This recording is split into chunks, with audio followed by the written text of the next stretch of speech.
Today we're turning attention now to matters that concern the economy. We've got Roman Oseghale, who is a development and economic researcher. Thank you for coming on this morning. Thank you.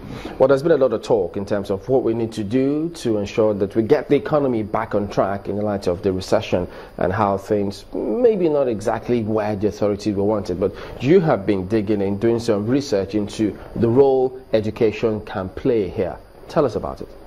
Well, if you go back, right, to 1945, after World War II, when the UN was formulated, and the economists sat down and said, look, for a developing economy, you need to invest a minimum of 26% of your budget in education, or 5% of GDP, and 15% in health. Well, apparently, that is supposed to be the roadmap to sustainable development. And at some point in time, Nigeria was on that roadmap. But in 1981, right, we reached our peak. And after that, it nosedived. And ever since, it was supposed to be 5% of GDP. We reached our peak in 1981 at 4.9% of our GDP. And then from 1982, it started nosediving. Till date, we've been investing only 0.8% in education expenditure. And this is what I want you to understand. 26% to education, 15% to health. What does that tell you? It makes up what? 41%.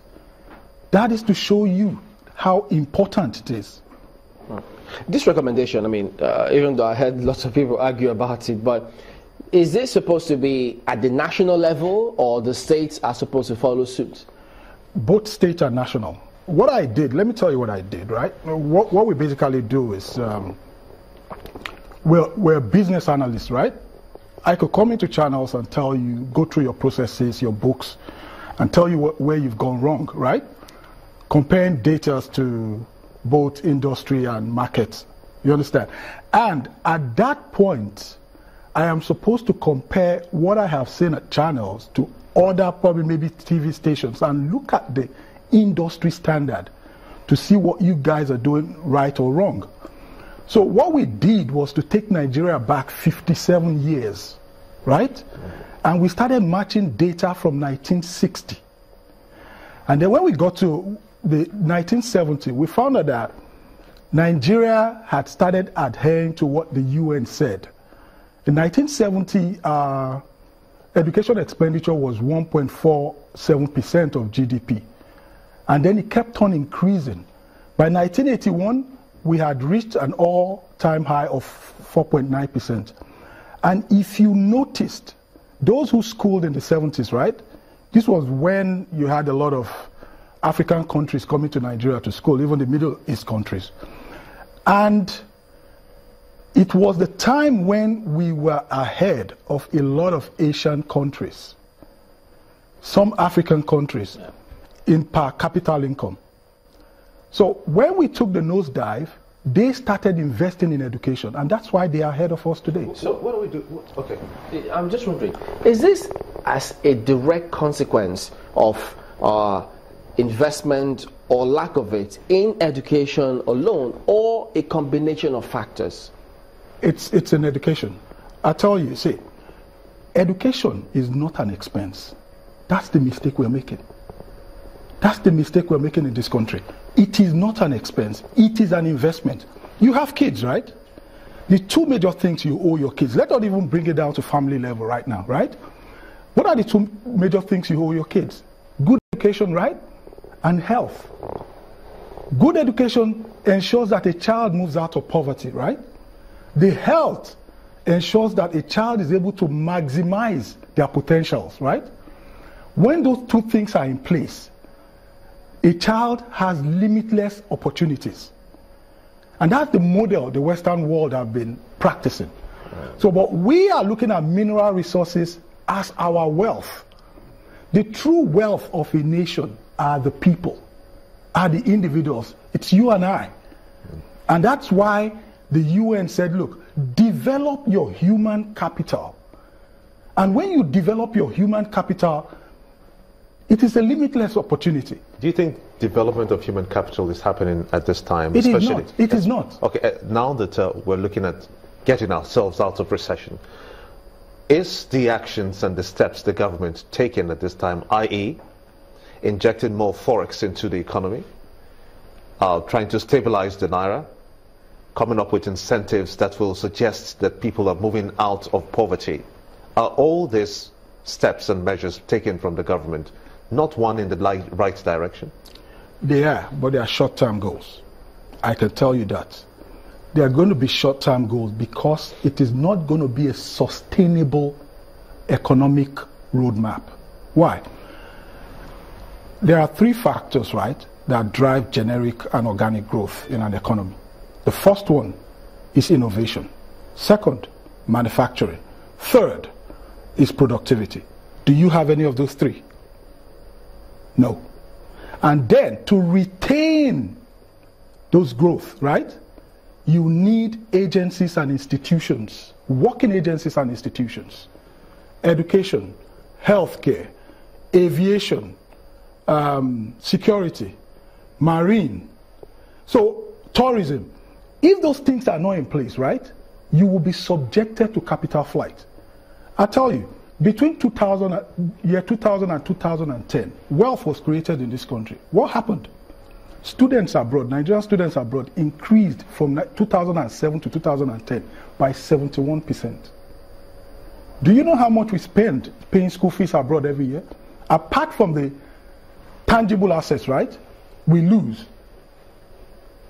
Do you know the amount of intangible assets? A lot of kids that are brilliant that are not coming back. It is not a sustainable roadmap. If we need a sustainable roadmap, all those factors I just told you have to be in place. They are what sustains an economy. Run me through that again. Those sustainable... You have three factors, right, that drive generic or organic growth. That's natural. Productivity, manufacturing, and innovation. And then you have agencies and institutions that help you retain the growth these factors generate. Education, healthcare, marine services, aviation, tourism, security. If those things are not in place, you will be subjected to capital flight because those are service providers, right? When you were a kid, where did you go for holidays? You went to the village. I went to Ekpoma. But today, where are we going where are we going for our holidays? We're all going to the US, we're all going to Britain, we're all going to Europe, right? Some of us never went abroad until after secondary school. Or probably maybe you went abroad when you were a kid once or twice, right? But Nigerians are not going to the villages anymore. We're all going abroad. I did an extensive research on the aviation sector. I called Nigerian Bureau of Statistics, you know, they've always been of help, right? And I asked them, okay, did you guys see the trend in the aviation industry between, I think, 2009 and 2013 or 12? And the guy said, well, what trend? I said, local flights decreased by almost 35%, while international flights increased by about 45%. Do you furnish the executive with this data? And he said, yes. I said, no. Do you translate them in economic terms and give to the executive? And he was silent. Of course, I knew they weren't doing that. We're not looking at all this data. We're not looking at the economic indices. We're not looking at the implications on the economy. Whatever we're doing now, right, is just going to be a short-term progress to get us out. You know, I'm just wondering, I mean, at the time, you know, the 80s, 70s, which you spoke about, that yes, the economy was relatively not as bad as it is now. Does that mean that we actually spent that 26%, or we spent much more than we are now? Okay. In 1981, our GDP was 61.1 billion, right? Our education expenditure was about a little bit over 3 billion. If you calculate that, it gives you 4.9%, right? If your GDP is 61.1 billion, right? I'm sure you don't have a budget of more than probably maybe 8 or 9, 10 billion dollars, right? Or at most maybe 12 billion dollars, right?